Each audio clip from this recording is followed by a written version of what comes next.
बोले देवी, मैं सदा सर्वदा भगवान की अमर कथा को सुनता हूँ और भगवान के अमर नाम का गायन करता हूँ, इसलिए भगवान के नाम और कथा को सुनकर मैं भी अमर हो गया हूँ। सही देवी ने चरण पकड़ लिए, प्रभु कृपा करके वो अमर कथा हमें भी श्रवण कराइए। भगवान ने कहा, देखो देवी, लागी समाधि अखंड अपारा, हजारों वर्ष तक ये बात चली जाएगी। बोले प्रभु, अब अपना काम ही क्या है? राम राम करना है, तुम पुण्य राम राम जप तुम्हें, तो चाहे कथा के माध्यम से करें, चाहे राम राम संकीर्तन करें। सोई महाराज भगवान ने दिव्य कैलाश पर अपना आसन जमाया। जगत जननी जगदम्बा माँ भगवती पार्वती जी सामने विराजमान हुई। भगवान शिव ने अपना डमरू निकाला, दिव्य नाद से मारा। जटाटवी कलच चल प्रभा विपावि वस्तले गले बुलंब लंब तम भुजंग दुंग माल, दिव्य डमरू बजाया है। सारे जितने पशु इत्यादि वहां भ्रमण कर रहे, पक्षी अन्य जीव थे, सब कैलाश को छोड़कर भगवान की आज्ञा हुई है, सब पार्षद चली गए हैं। क्योंकि भगवान यदि सभी अमर कथा सुन लेते तो सब अमर हो जाएंगे कि नहीं।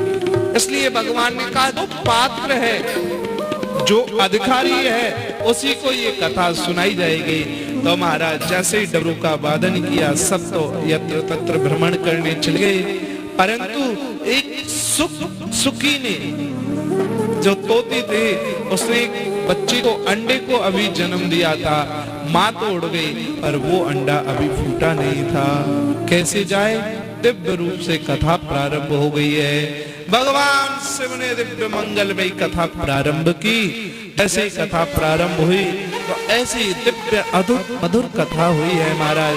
भगवान की एक एक कथाओं का वर्णन करते हुए श्री भगवान शंकर पहुंच गए वृंदावन में। ऐसा दिव्य अधूर माधुर्य में श्री बिहारी जी के मंगल में स्वरूप का वर्णन किया है। कल कल करती वही श्री यमुना जी बह रही है, बाके किनारे त्रिभंग ललित श्री श्याम सुंदर खड़े हुए हैं, कटिकाचनी बांधे हुए हैं, पीतांबर को धारण करे हैं, मोर पंख धारण करे हुए हैं, बांसुरी को यों खींचे हुए हैं, मंद मंद मुस्कुराते बड़े बड़े नेत्रन से ब्रजवासियन को रस पिलाते हुए, कृष्णात् परम किमपि तत्व महम न जाने। दिव्य सुंदर की, दिव्य श्याम सुंदर की बांगमयी कथा को जैसे ही श्री भगवान शिव ने जगत जननी को सुनाया और उनकी आराधमयी शक्ति राजराजेश्वरी विजेश्वरी श्री किशोरी जी के मंगल में दिव्य चरित्रों का जैसे ब्रजवासियन के साथ श्री बिहारी जी कैसे लीला करते वह विराजमान है। श्याम सुंदर की त्रिभंग ललित मूर्ति का जैसे ही वर्णन किया है, जगत जननी जगदम्बा की तो समाधि लग गई है। आंखों से आंसू बहने लगे हैं और अपने होश को खो गई कि मैं कहाँ हूँ और क्या सुन रही हूँ। जो कथा चल रही, भगवान शिव बार बार कथा में पूछते, जैसे हम आपसे कहते हाँ जी समझ में आई, ऐसे ही इसको कहें हुक्का देना।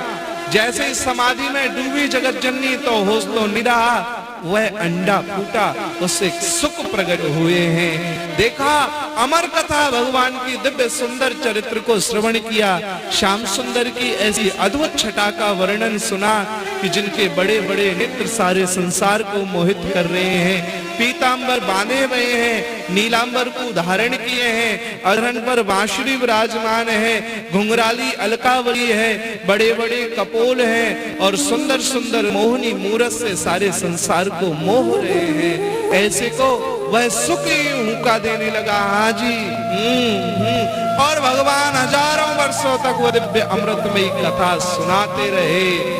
जब कथा का समय पूर्ण हुआ, श्री भगवान सांब सदाशिव की समाधि खुली। देखा कौन है, चारों तरफ देखा, जगत जननी तो प्रेम समाधि में डूबी हुई है, आंखों से आंसू बह रहे हैं, समाधि में डूबी है, ना कि नींद। बोलो राधे।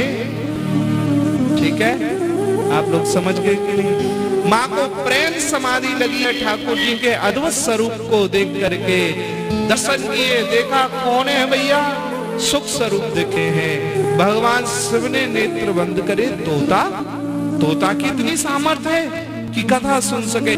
जैसे ही नेत्र बंद करे, बोले कौन है, तो पहुंच गए कथा के बीच में ही श्री ठाकुर जी को श्री राधा रानी का विरह होता है।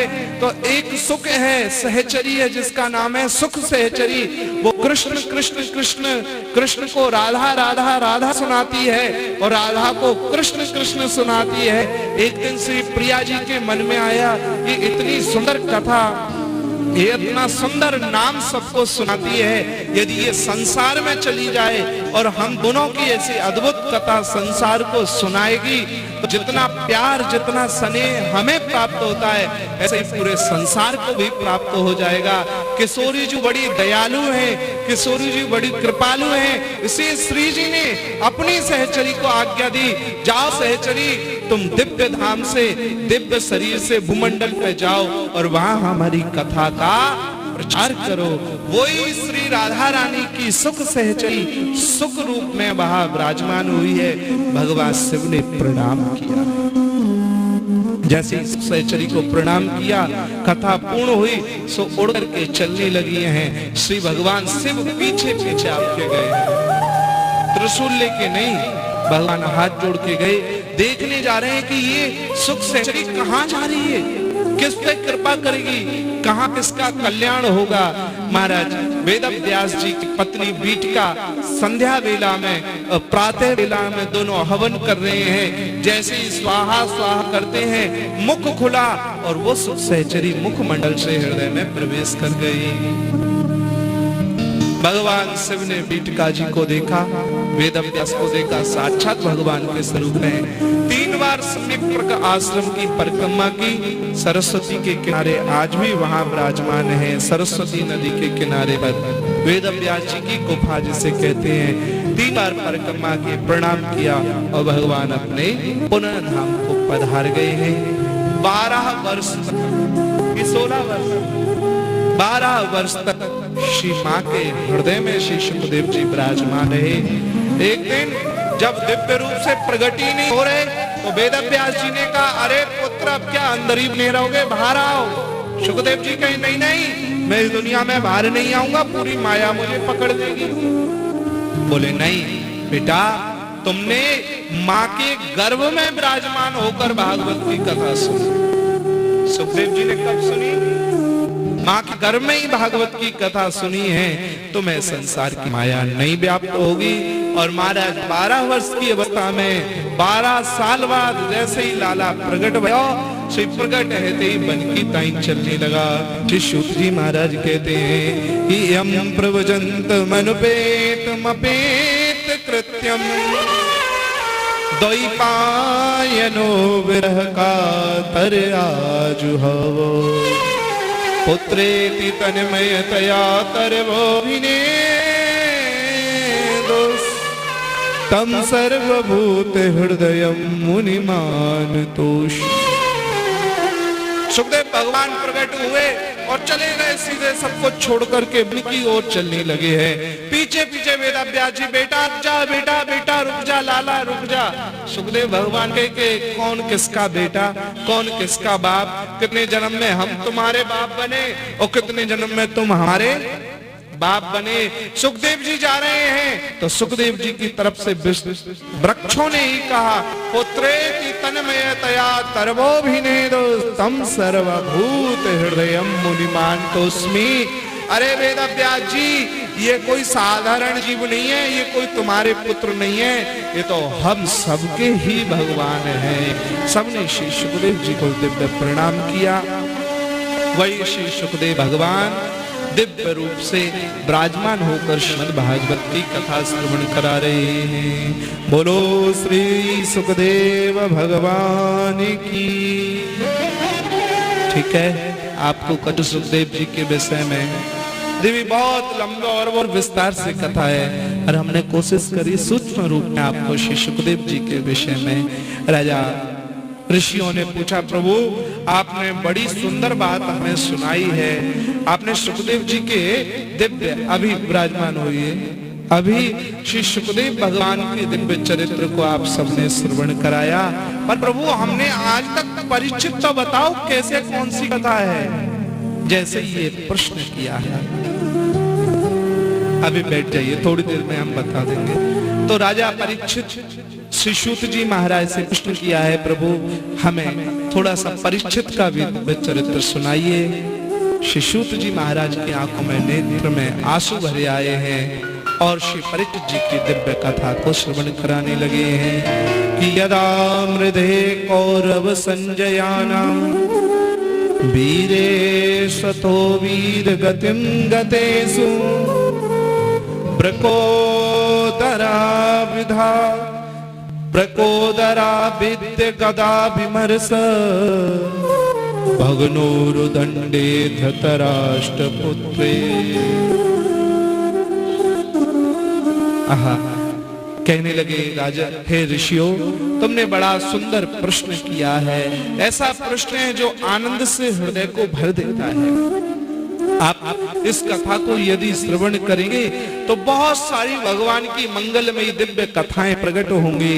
अब जैसे ही ये प्रश्न किया तो विचार करने लगे, हे ऋषियों, अब मैं तुम्हें दिव्य उस समय की कथा बताता हूँ जिस समय पूरा महाभारत का युद्ध हो गया, चारों तरफ सब कुछ विश्राम हो गया, पर अभी भी जिसके कारण महाभारत हुआ वो नहीं मरा। किसके कारण महाभारत हुआ जी? बताओ।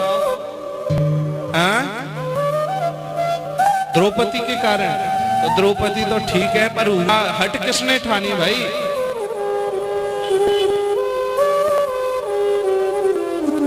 गीता महाराज जाने पूरे के पूरे भैया मरवा दिए और पूरे को पूरा कौरव वंश को नाश करवा दियो। दुर्योधन सब भैया 99 भैया मर गए, पूरे कौरव वंश को समाप्त करवा दिया, पर खुद ना मरो।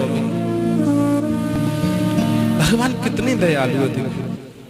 भगवान ना, हम लोग क्वेश्चन मार्क क्योंकि भगवान कभी बोलते नहीं है, इसलिए भगवान के ऊपर खड़ा कर देते हैं।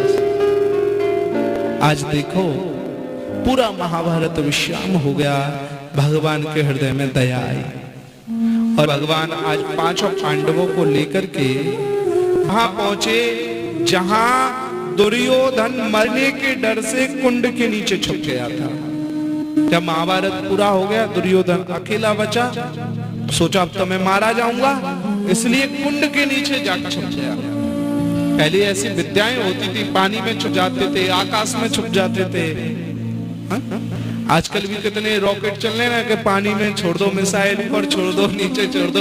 ऐसे ही पहले व्यक्ति भी गायब हो जाते, अंतर ध्यान हो जाते, जल में चले जाते। दुर्योधन भी कुंड के नीचे जाकर के बैठ गया है।